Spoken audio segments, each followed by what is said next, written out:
I think the Democrats have gone totally crazy, and you don't know what they're going to do because they don't care about the people. They don't. I really think they have no leadership. They have a lot of very low IQ people. Jasmine Crockett is a low IQ person. A lot of them are. I don't want to insult too many of them, but a lot of them are. They have no rudder. I don't think they know what they're doing right now.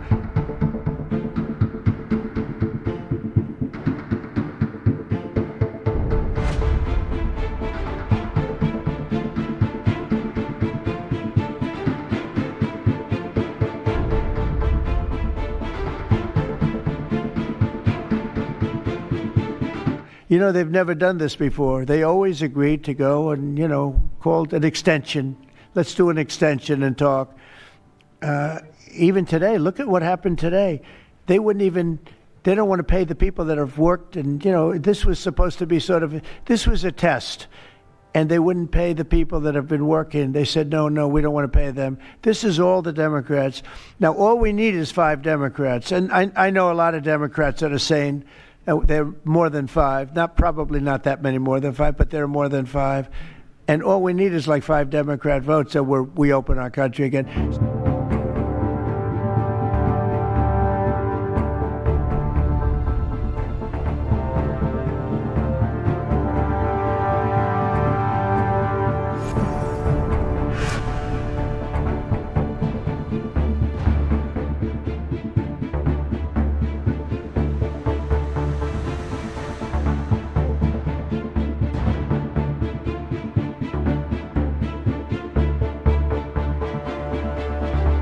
Let's bring in political advisor and commentator CJ Pearson. CJ, the shutdown in term 2 is being seen differently by voters, but then again, so much of this second term is dramatically different to what we saw in term 1. You're exactly right. And the American people are seeing through the BS the Democrats are spewing. They know that Chuck Schumer and his colleagues own this shutdown. They know that the reason that our military service members are not getting paid is because of Chuck Schumer and the Democrat Party being held hostage by the progressive left wing. President Trump has done everything he can do to reopen this government. There have been vote after vote in the United States Senate to reopen this government, to fully fund its programs, to fully fund the men and women who work in our federal government, many of them public servants, and the Democrats have stood in the way of that. So no, the American people are smarter than the Democrats believe them to be, and they know that this is a Democrat shutdown, and President Trump has nothing to do with it.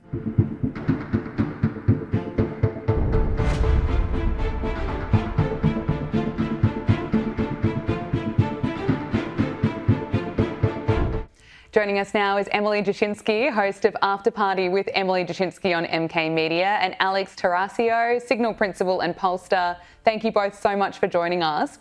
The government shutdown has passed the 3-week mark and it seems like there's no end in sight.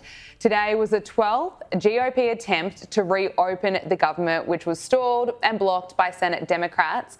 Schumer and the Democrats are demanding there be a deal to extend expiring Obamacare subsidies, while Senate Republicans remain adamant that there is no path forward available on the matter until the government is reopened.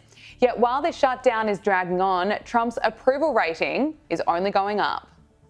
In 2018/2019, Donald Trump's net approval rating was already falling.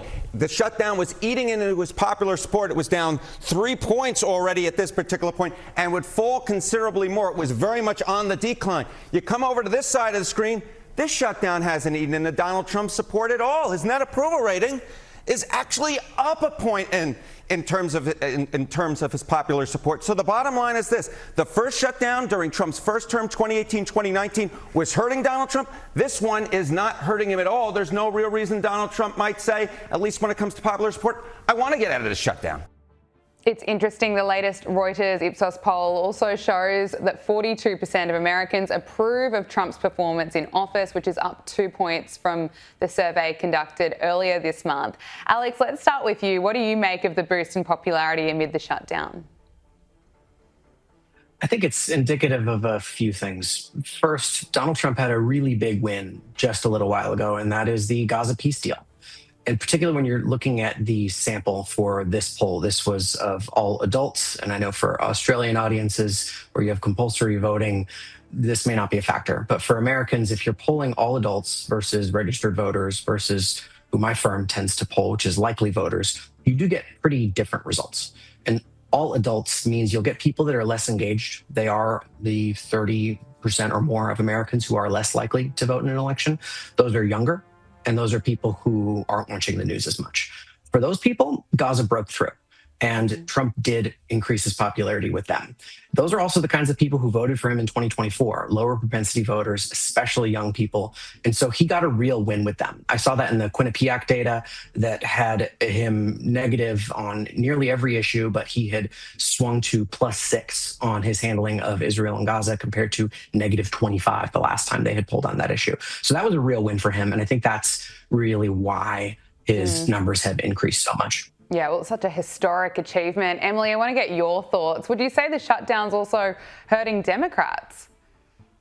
Well, most polling shows that Democrats aren't getting the blame for this, which I think is a pretty interesting glimpse into the media coverage phenomena, because we've seen however many government shutdowns in the past couple of decades where Republicans are the ones proudly withholding their votes from passing the funding bill. And in this case, that's Democrats. And so I think the media has helped Democrats escape the blame for this. But one of the across the board realities that we've learned from the last 2 decades of shutdown politics is that they really do not matter in the midterm elections, especially when those elections are more than a year into the future. They can contribute to the vibes of kind of the grassroots of either party and the base. But at the end of the day, people have concerns that include affordability, that include being able to pay their bills, that include really like meat and potatoes, material concerns. And a year from now, people aren't going to be thinking about this government shutdown.